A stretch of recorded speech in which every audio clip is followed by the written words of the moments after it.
I've never done a podcast over the internet with four different people before.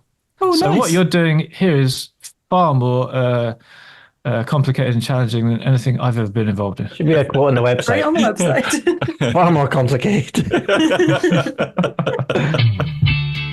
Hey, welcome to Beer Christianity. My name is Jonty. I'm Laura. I'm Malky. And I'm David.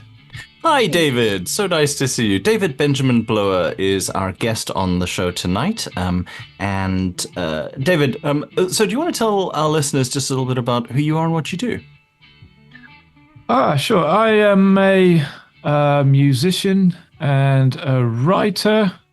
I write theological things and poetry. And I've been a podcaster like all of you guys in the past. Although it's been a while since I've podcasted.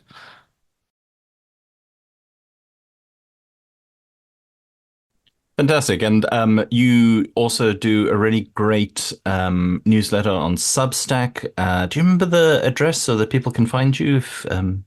Oh, what's it? I think if you look for David Benjamin Blower on Substack, you can find whatever I'm writing about there.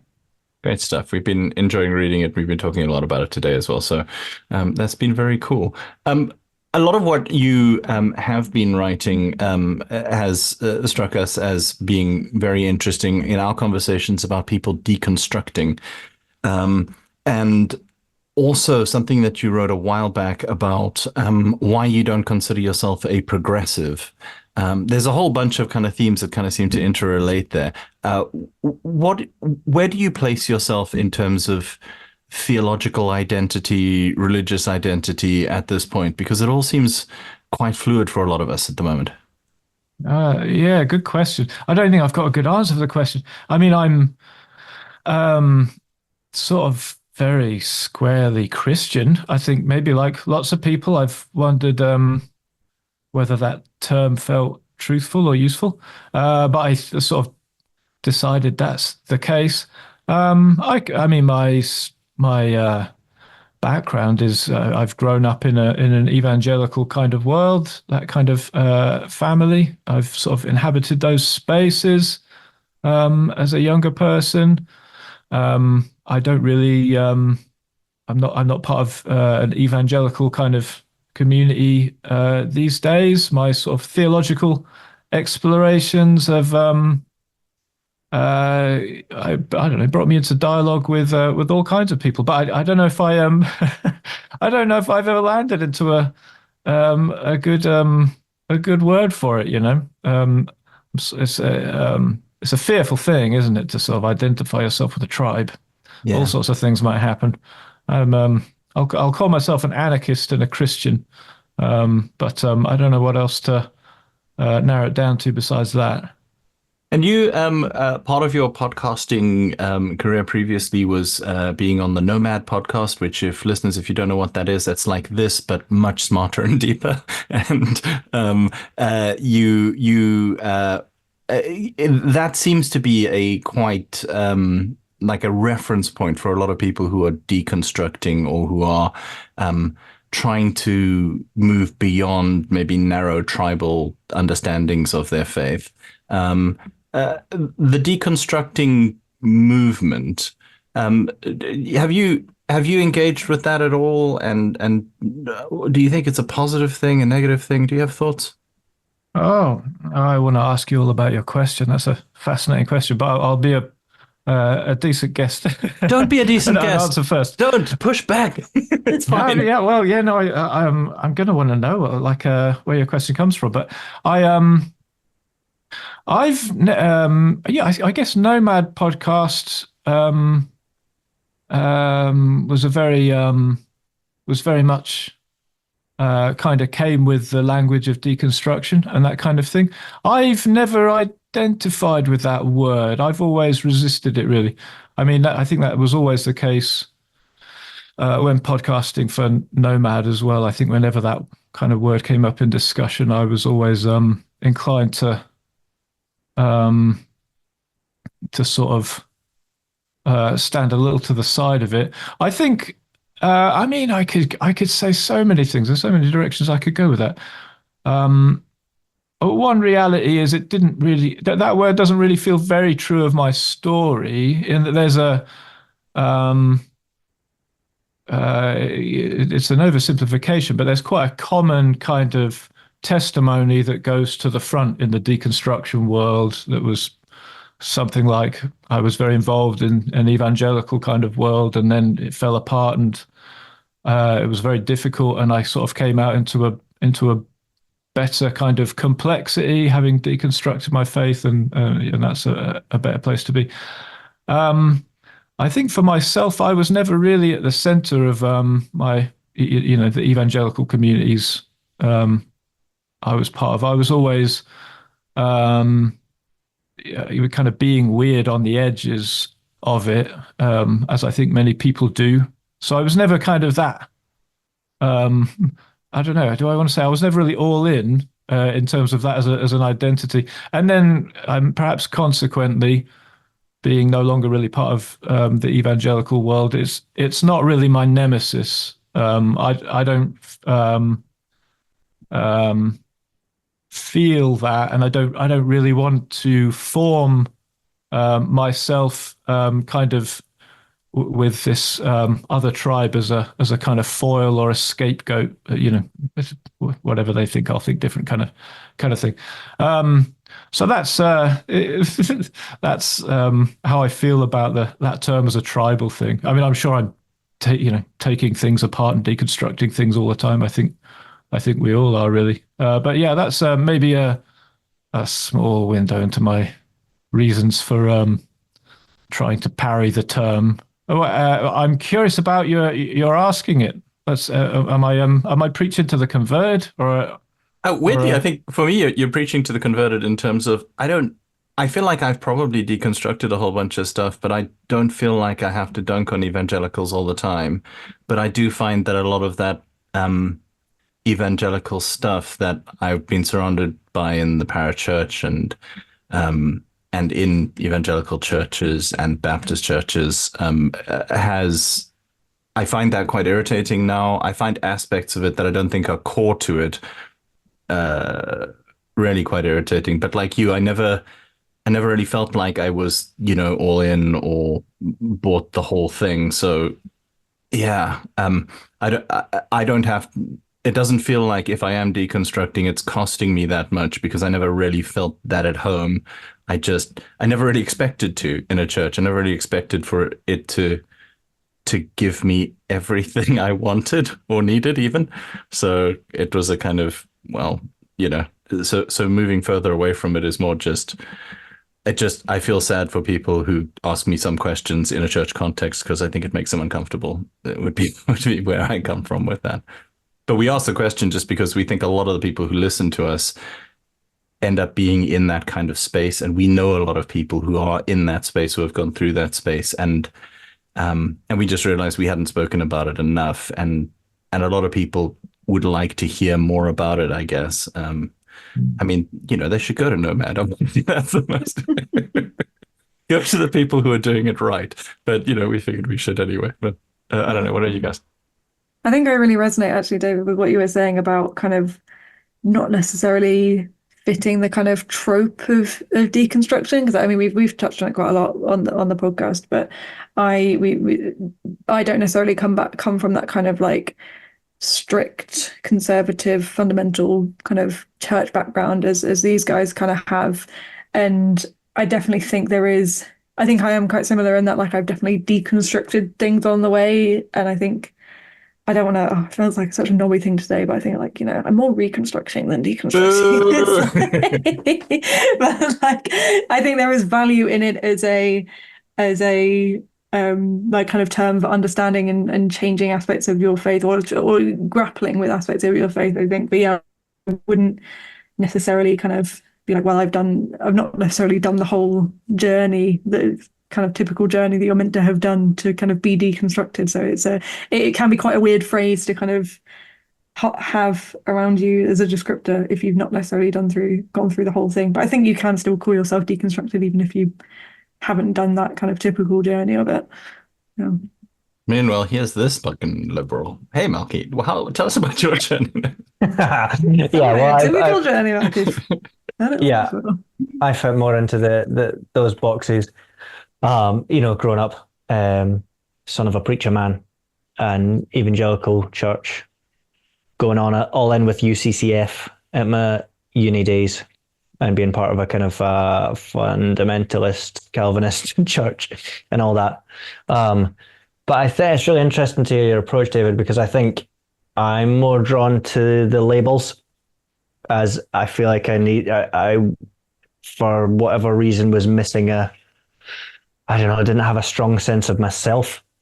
So was looking to attach myself to something else, and then that pendulum can swing the other way, whether I want to go, okay, now I'm post-evangelical, or I'm anti-evangelical, or I'm this type of Christian and not that type of Christian. But do you think that gives there's an element of like giving the evangelical church or a certain form of Christianity like too much power, as if to say, that is the only form and I need to react against it, rather than just comfortably being like, well, I'm Christian and this is where I sit, and there's lots of different flavors, but this is mine.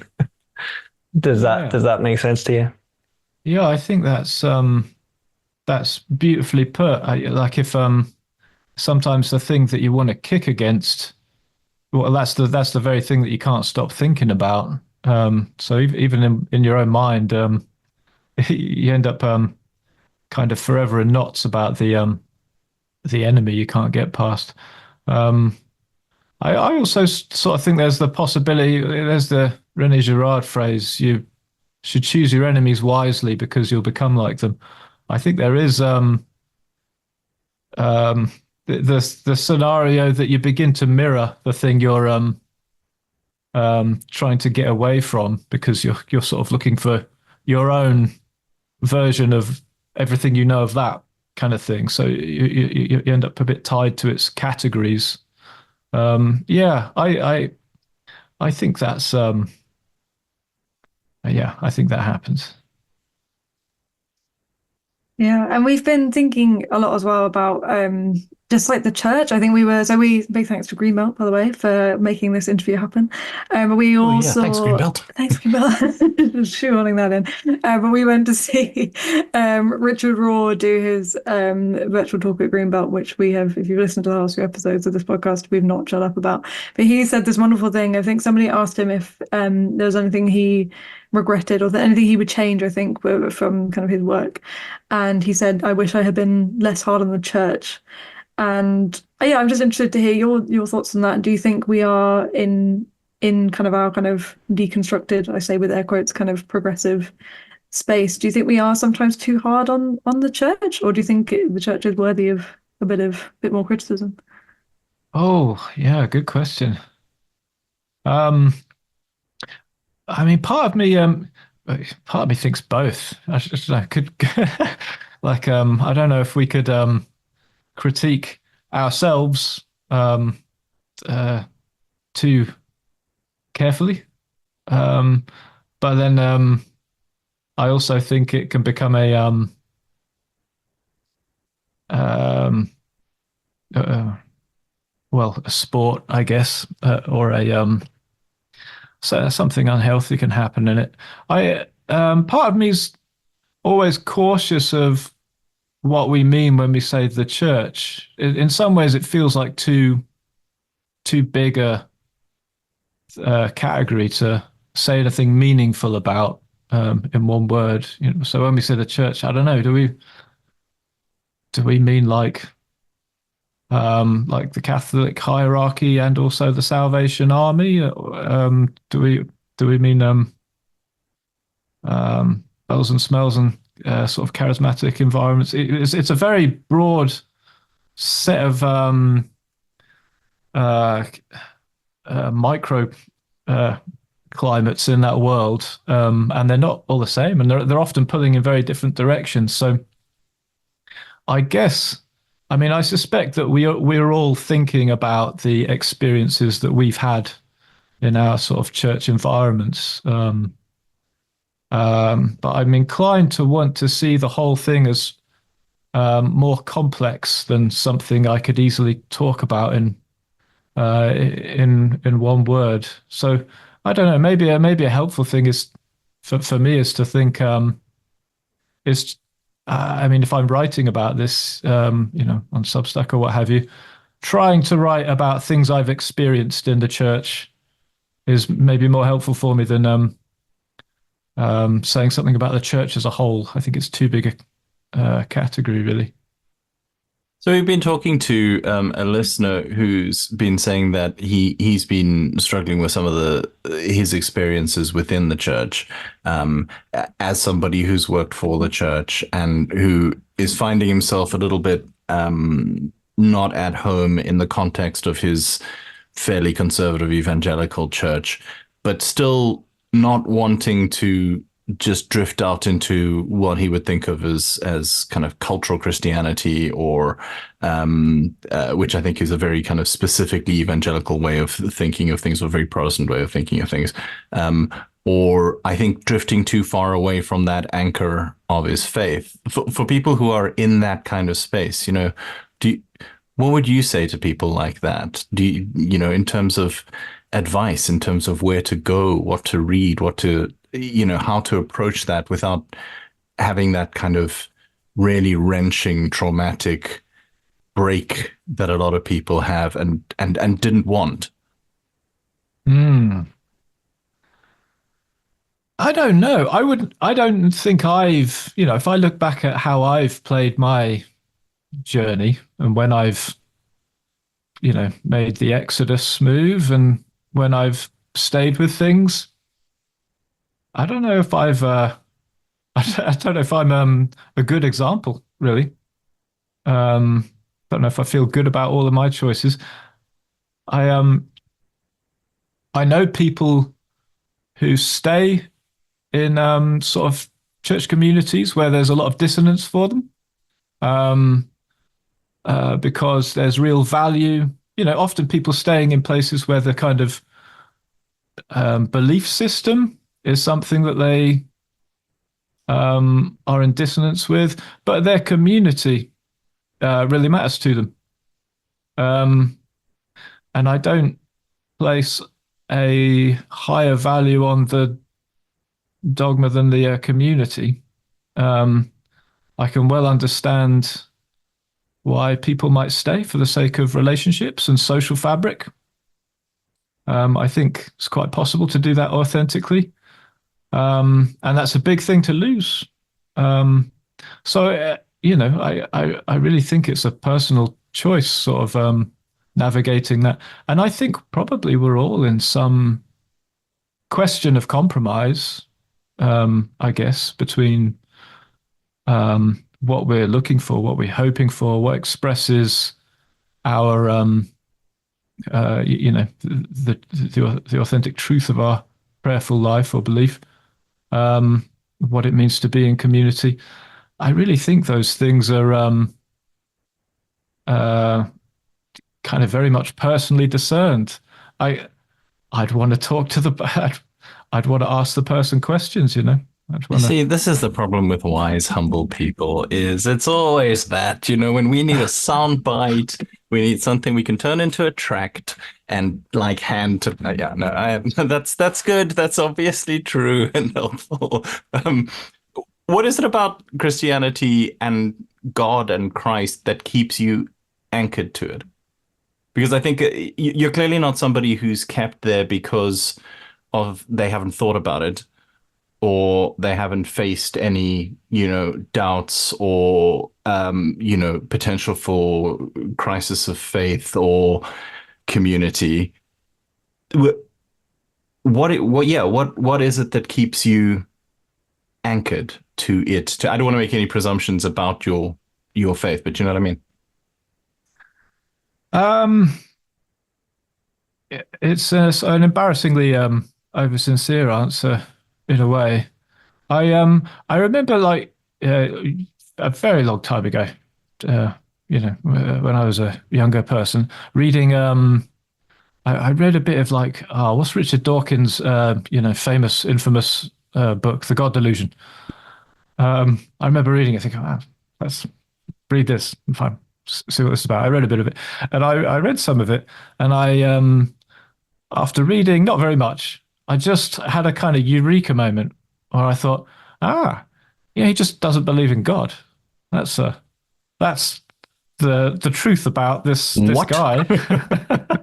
that's his beginning point, and he's sort of unfolds things out from there, which is really fine by me. I don't really have any interest in having that out with anybody. But it sort of made me think. I think I just do believe in God, and I guess I've always from childhood felt, a sort of a truthful kind of honest kind of togetherness or friendship with God. So there we go. I think that's just always been there. And at points where the doctrines or church structures or relational beef have sort of fractured and caused issues, and how I've understood things has changed. That's sort of just always been something. I haven't really, it's different for everybody. I've never really had to I've never worried about that really. That's just always been how I felt about the world. So I guess that's the answer. It's just that. You are from your work. I'm looking through your stuff. I was on your site. I'm familiar with your music, which is really cool, and was listening to your album from last year as well, which is really great stuff. But going through your website and seeing all the stuff you produce and the kind of art you make in different forms, would you call yourself an artist? And as someone who's a creative person and kind of struggle with, I don't know, calling myself an artist or even jumping into that sphere full time, the kind of tussle between quote unquote real job and all that. How does the term artist sit with you, and like what's your journey been like with the term? Yeah, I don't mind wearing that term. I'm also a sort of constantly failing visual artist. I'm always trying to create visual art, and it's always shit. But I obviously I make music, and I think, oh, that's okay. I'm happy with that. But I also think I know when I've made something that's really not very good. So obviously I'm kind of okay with being an artist, even if I don't feel like I'm a very good one. I think it's okay to be an artist without it without having very much recognition or making very much money. I think maybe as a younger person, I sort of always I never wanted the the romantic image of the artist who's the sort of weird outsider and probably kind of penniless and bohemian and whimsical, and I didn't really want that kind of narrative. But I think I've just, against all my best attempts, I've just ended up becoming that anyway. So I'm sort of owning it, Love that. I gotta say, I remember hearing something in the kind of early 2010s, maybe, or kind of 2008, 9 or something like that, called Better Be Ready, which I looked up earlier today and is from your album Pillar of Smoke, and how that did not become a massive hit on the alternative scene. I genuinely have no idea, because it is such a fucking banger. I cannot get over what a great song that is. And So you've been robbed, basically, the fact that you're not rich and famous now at this point, because it's just such a great song. Well, thank you for saying. That's kind of a golden oldie. It's deep cuts. That's way back there in the back catalogue. Here we go. Yeah. So in terms of the life of an artist, what's your process with writing? This is the thing. I listen to a lot of kind of writing podcasts and read a lot of articles. I think all of the failed writers out there read a lot about how successful writers do things, where they sit, what they do. Can you give us a little bit of an insight? Are you one of those people who goes to that walk, for 15 minutes and then sits down for a solid 2 hours? Do you do that Graham Greene thing of I write 500 words a day regardless? Is it, what's your practice? What's your process? Oh, I don't have any good advice. I'm chaotic, There's no rhyme or reason to it. Are you guys writing things? I'm a writer, so I'm always writing things, most of which never gets published. The stuff I don't value. I published a book, but nobody fucking read it. The stuff that I get paid for writing, you did. That's true. You did read it.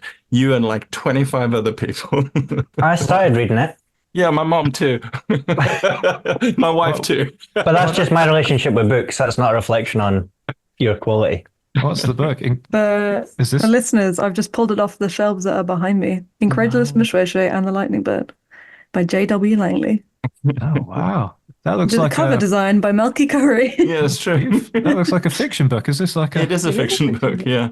No, that's the thing, is the stuff that I create that I get paid for regularly and get commissioned to write, I'm like, yeah, that's fine. But that's what I really care about. What I really gets kind of like what you're saying about the visual art. The stuff that I really care about, I can't get published. That's the... Oh, yeah, that's the way, isn't it? Yeah. Yeah, and it's true of so much that I make. So much I make is not, I don't get... I'm not thriving economically on the artistic end of things. Which is weird, because you're an anarchist and you said you are in danger of becoming, the enemy. And if the enemy is the bourgeoisie, as for me as a communist, I feel like I should be becoming significantly more wealthy and powerful if I'm becoming my enemy. But it doesn't seem to be working for me. No, it's very mysterious. It makes no sense at all, does it? Yeah. What's my process? I mean, I really love writing. And I tend to have a plan. I tend to try and hold myself back until the ideas have sort of integrated enough. So there's maybe a sense of timing about it. I sort of once had a notion that the first book I published was Sympathy for Jonah. And I think I intended to write another book. And I just was sort of umming and ahhing about how to do this. When you've got something planned in your mind, how am I going to do it? You sort of over plan it and you get frozen. You don't know where to begin. And I think what happened was I just thought, oh, never mind that. Started writing something else, and without any pressure on it, and something nice happened. So I think there's something in like looking the other way when you're doing it, so you can't see yourself doing it, and then something wonderful happens because you're not paying attention to what you're doing. But I can't really offer anything more coherent or disciplined than that. Do you write in the same place, or is it not? There's just nothing. There's nothing else that is like. I like if we're into those kinds of things. I like writing with a fountain pen in a notebook. Oh wow! But I don't really like tapping into a screen. Obviously, everything gets typed up afterwards. But I like to write on paper to begin with. Maybe there's something about it forces you to sort of keep going rather than be forever going back to alter everything because you can on a computer. I just like it to be tactile. I like to use my hands. I like to feel, like a piece of paper or a book. I drink a lot of coffee. Yeah, but a lot of cafes do quite well out of me. I do quite well out of their free office space. That's true. Wi-Fi. That's how it tends to happen. Wait, you don't need Wi-Fi. You're writing in a freaking book with a fountain pen. Why am I saying Wi-Fi? That's not necessary. Yeah. Old school fi. Love that. Speaking of what we're drinking, shall we stop and ask what everybody's drinking? I feel like it's in accordance with tradition on the show. We always do that just to ask what people are drinking. Laura, what are you drinking?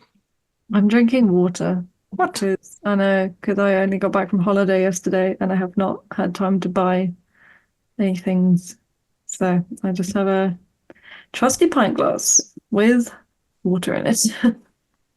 David, what you drinking? I'm drinking Glenmorangie. Nice. Some whiskey. Very nice. David held the bottle up to the camera for the listeners, and the screen was reflecting, so it just looked like an orange bottle with a bit of an orange label, and I was like, "Oh, bottle iron brew, nice." But similar target market, but different end of it. Great Scottish treasures. Yeah. Alex, what you drinking? I am drinking my new favourite non-alcoholic beer, which is Lef, Belgian beer. And I'm looking at the label and I picked up some actual helpful things. It's got subtle notes of vanilla and cloves. I thought you were going to say I picked up the label and realised it's not an It's non-alcoholic beer at all. I'm about to go on a bender. Like, oh no. You heard it here first. Sirens start playing, breaking glass, crying babies. Things are on fire. Yeah. I'm drinking a Brewdog Wingman, which I don't want to like, but is really nice. I think we're supposed to be cross with Brewdog because of the way they treat their staff. And we are, but why should I suffer?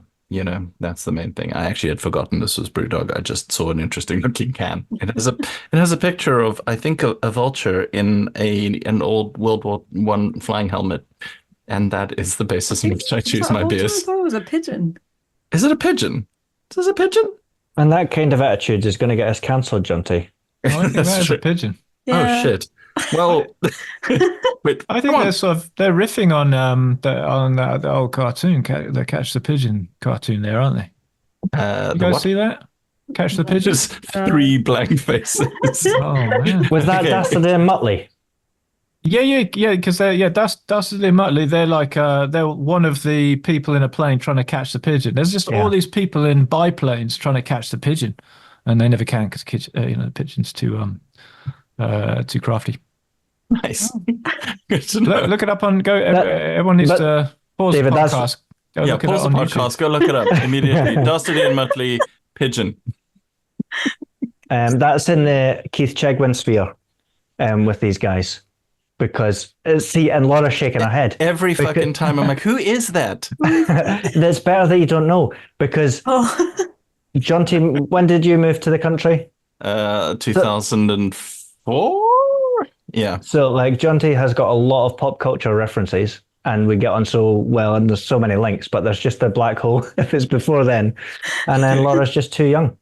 Keith Chuckle Chegwin Brothers was on The Big Breakfast, wasn't he? Yeah. And again, look, blank faces don't know the Big Breakfast. The Big Breakfast. Oh, There's so many things that could be. Is Is I that want to say radio? Nah, that sounds like a TV show. That sounds like morning TV, which, to be fair, even when I was here, I was like, absolutely not. I can't do it. See, that's the thing is, am I just ignorant because I'm foreign, or is it just stuff that never appealed to me? So who's Keith Chegwin? He's just a TV personality. That's Yeah. it. But yeah. you don't need to know really. No, it's not. I think that's the beauty of it. No shade on Keith Chegwin. And it's the Chuckle Brothers. That's another one. Oh, I know the Chuckle Brothers. Okay, I had to have that Oh, yeah. explained to me. That's weird. And people are like, oh, you'll love the Chuckle Brothers. I did not. No, I don't know who was showing you. Yeah, This is no, huge, love nothing, it. nothing good It's very about No, that. you love it if it was on TV when you were like 8 years old, and then you have nostalgic feels for it. Yeah. I didn't think I loved it that much when I was on TV. It was on. I mean, I like it. I like You were on TV. Paul Chuckle. Yeah, I know. When I was a kid, I like Paul Chuckle now, but it wasn't a massive fan. It wasn't that good. So Are sorry. their surnames genuinely Chuckle? Like the Yeah, Ramones? I think so. That's hilarious. Did they change it? No, that can't be. That real. must be stage names.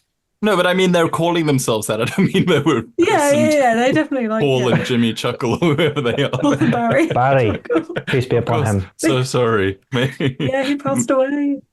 That's Sad. very, very sad. So, Anyway, David, you're here. We wanted to ask you also. You wrote a thing that said, "I don't like to call myself a progressive," and then, as a starving artist, I hadn't paid to get past the paywall, so I couldn't read the rest of it to know why. So this is just my way of avoiding the paywall by asking, "Why don't you call yourself a progressive?" I see. Well, a fuller explanation of why I'm not a progressive could be found on my Substack for paid subscribers. I how to sketch this. I if we're going to do it in in thinky kind of terms, the progress myth for me is a very is not something I feel good about. For me, it's a very Eurocentric history written by the victors who believe that they are ever marching forward, making things better kind of myth. That's kind of the European modernity myth of progress. Obviously, the language of being progressive or progressive Christianity, I don't think it's appealing to Enlightenment modernity's progress myth directly.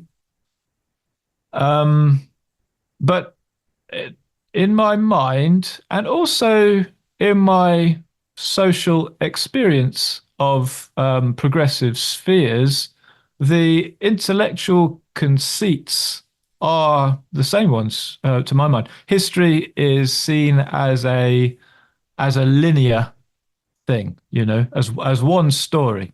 And whenever history is one story, it always means that one group are telling the story and they're not aware that actually everybody else has all kinds of other stories.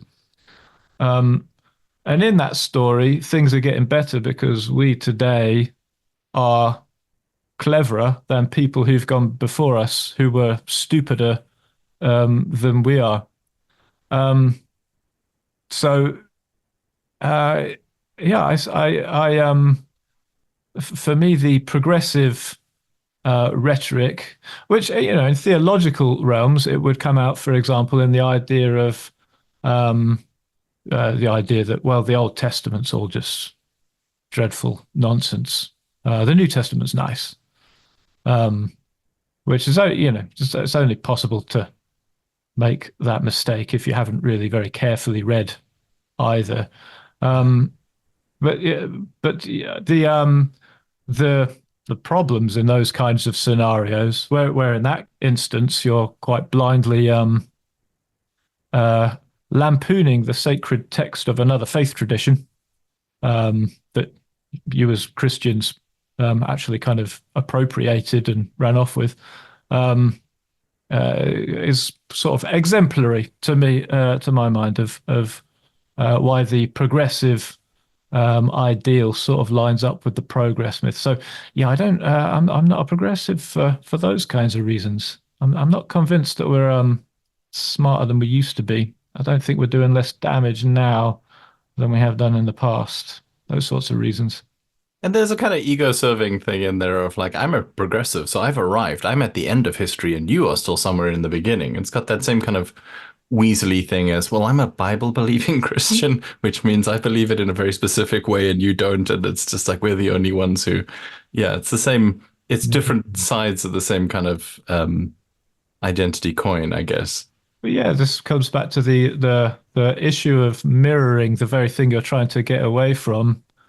The progressive ideal implicitly carries the assumption that we're right, which is, that was the attitude that I think the deconstructionists want to get away from in terms of what they don't want to be anymore. You end up replicating it. So yeah. Although I gotta say, I don't understand the thing of not thinking you're right, or not at least aiming to be right, not to be better than other people, but just that thing of, I wouldn't want to think that I was right. Well, then fucking sort your life out and get right. You know what I mean? Like, that's just, if you're, I think what I believe right now is probably wrong. I'm like, well, don't improve. Yeah. But I get that there's an ego thing there, and there's also an impossibility because of your own kind of subjective position. Well, perhaps, yes, exactly. Subjective position. It's about field of view, isn't it? It's not that I think, I don't want to be called, I'm not a progressive. That's not because I'm sat here thinking, well, I'm wrong about everything. Yeah. It's just because I'm sat here thinking, well, I don't know very much. I can do the best I can with what I've experienced and see. Perhaps I'll manage to be right about some things within my field of vision, but I can't really see very much from where I am.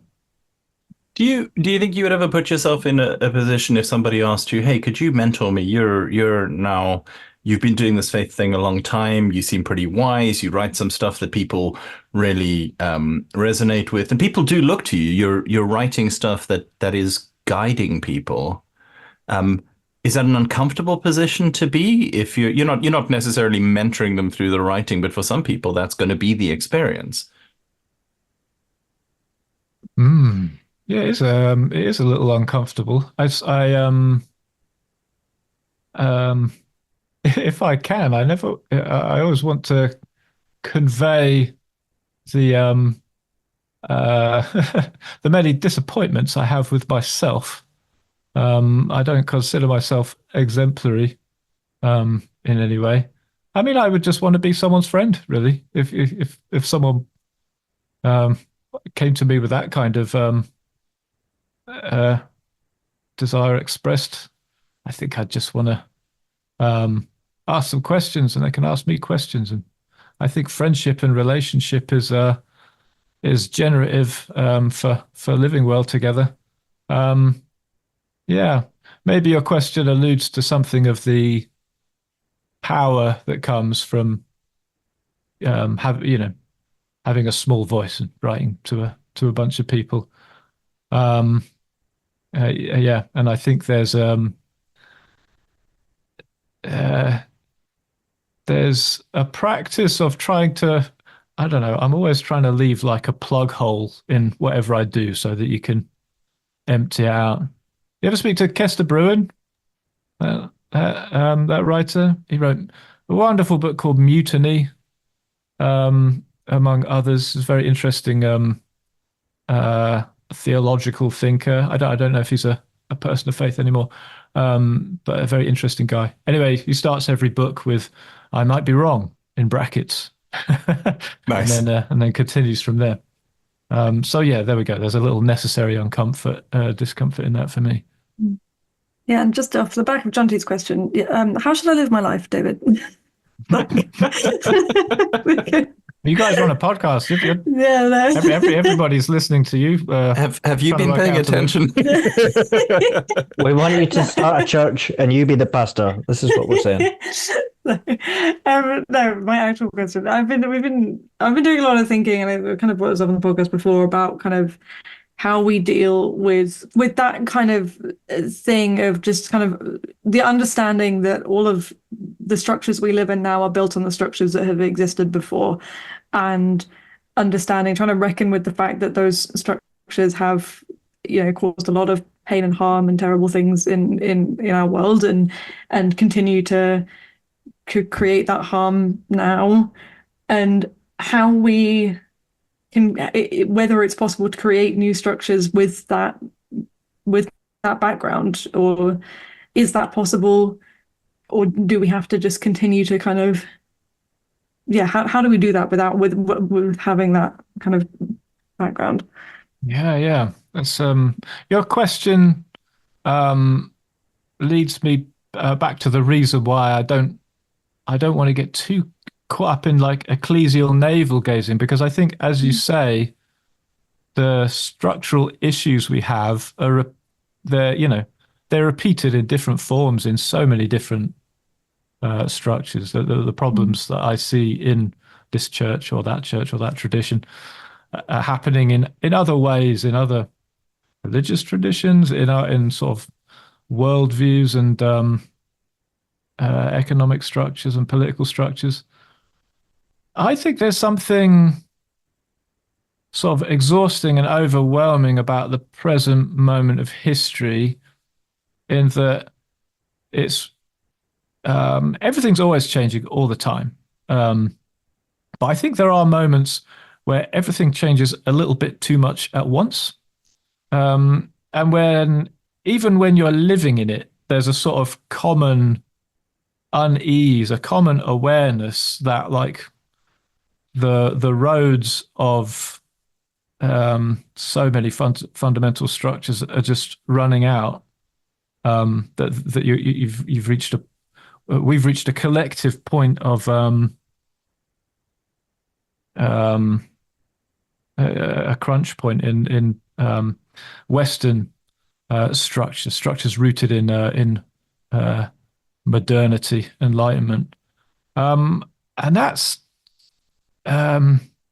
exhausting.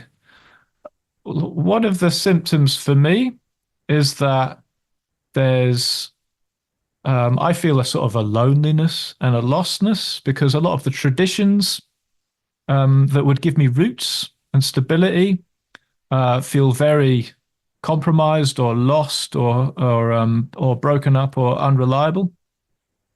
I think there's something about being the child of an imperial culture that's at the end of its plot arc that means you kind of inherit this vacuous cultural kind of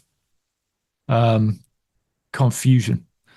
So everybody wants roots, and I sort of feel like that's part of what's going on in religious spheres and in things, movements like the deconstruction movement. We're looking for some root that gives us kind of orientation into the future, and the tragedy of the present is that's just not there in the way that we wish it was. I think the thing that's interesting, perhaps invigorating, the possibility that gives me hope, apart from the belief that there is goodness at work in the world, is that a time like this, there's a kind of plasticity to it. We don't get to inherit like beautiful, long-running cultural forms. Many of us who've grown up in sort of Western spaces. But we do inhabit this place where there's this plasticity, where there's this creative possibility, where the tiny little gestures of ideas and images and structures and stories that we're spinning together in these times, they have the possibility to carry over and grow over time into perhaps more beautiful things. So I guess I believe that it seems to me that the small work we do in conversing on more beautiful possibilities is meaningful in the very, very long run. Is that does that speak into what you meant by your question, or did I sort of run off over some hill? I think it was wonderful. Because I think I gave you a very difficult question to answer. So you dealt with it as best you could. You mentioned being an anarchist, David. What does that mean to you, and how is that kind of part of what you were just alluding to? I mean, I haven't always been, a sort of that way inclined. It was a sort of a gradual journey into sort of owning that idea and that term somewhat. I'm sure there are parts of my story that resist subjection and rule and domination. I can certainly see that I have personal stories that would lead me to desire spaces where that's not the way that life works. But I've sort of gradually moved deeper into a sort of theological conviction in this.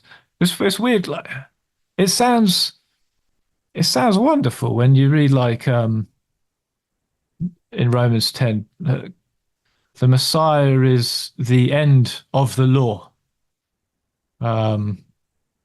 for the righting of everyone of good faith.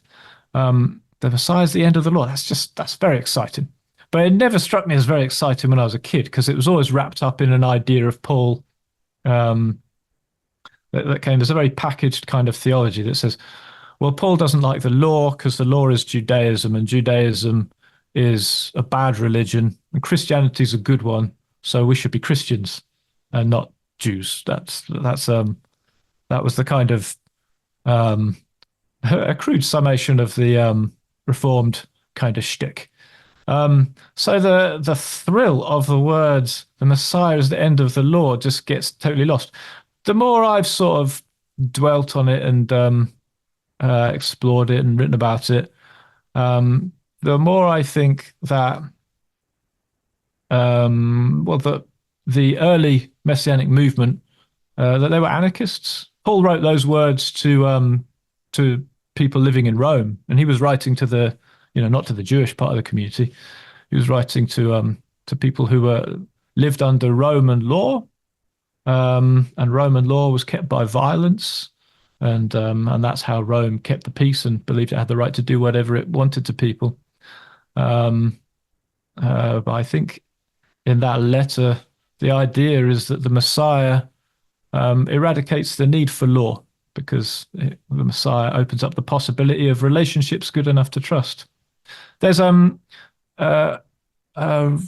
writer called Gershom Scholem, who was a historian of Judaism in the early 20th century, and he says that in medieval Judaism there were kind of two different there were different energies, but at one end and the other end there's the conservative impetus within medieval Judaism, which was very conservative. It was about keeping the religious law and so on, which is a way of keeping their identity as a diaspora people in Christian Europe or what have you.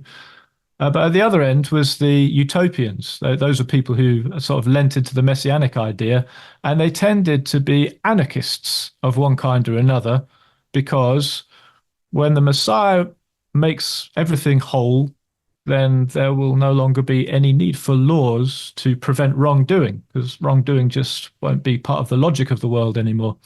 So there's something in the messianic idea that is inherently anarchist. And I guess the more I've lent into it, the more I think that's what's going on in the rhetoric against law. I don't think it's just about religious law. I think it's about law of any kind, which is always a form of violence.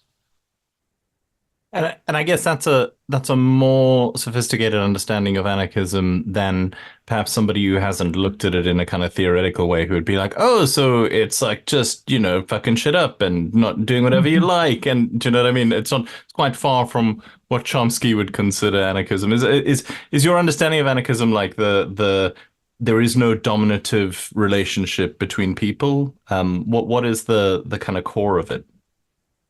Yeah, the word is used in so many different scenarios, isn't it?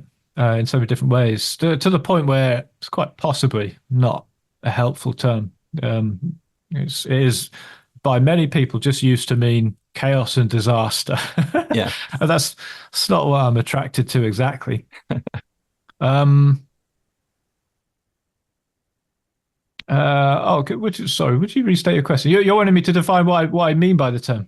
Yeah, I think just in a kind of to help people understand who haven't engaged with it. You don't have to write the Jacques, how do you pronounce it, Ellul kind of book on it or anything like that. It's more just to help people understand it who might think, oh, it's just disaster, and why is this dude so attracted to disaster?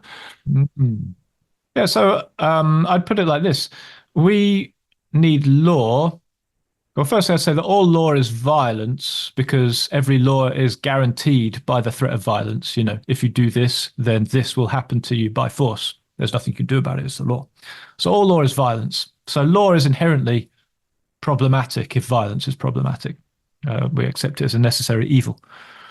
But we need law to precisely the extent that we lack relationships good enough to trust. If we were in an absolute sphere of relationships good enough to trust, law would not be, it would be superfluous. We wouldn't need to, the threat of law to to keep order. We would have relationships good enough to trust. So there's this balance. I'm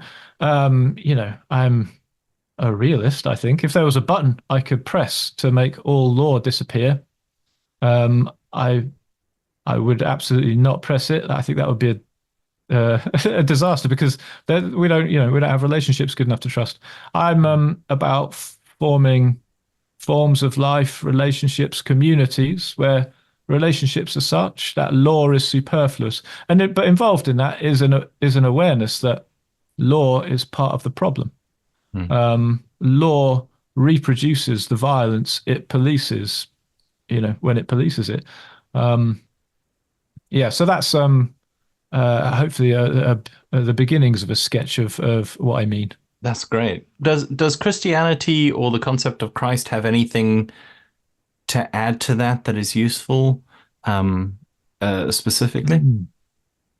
Well, as I say, like the Messianic idea, well, let's start within Judaism. The Messianic idea, I think, is a way of allowing yourself to have that fantasy. The idea of a world where relationships are good enough to trust, so you don't need law, is so fantastical and so absurd that there's no way you would think about it unless you had some kind of story that said, well, what if one day, some Messiah came and made everything as it should be?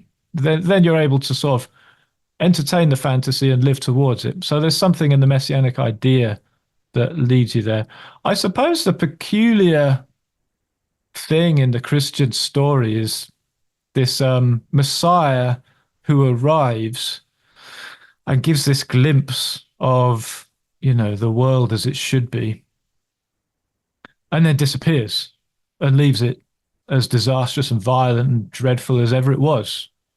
The wreckage continues to ensue, doesn't it? It's really. And he leaves in a puff of violence as well. In the crucifixion. Yeah.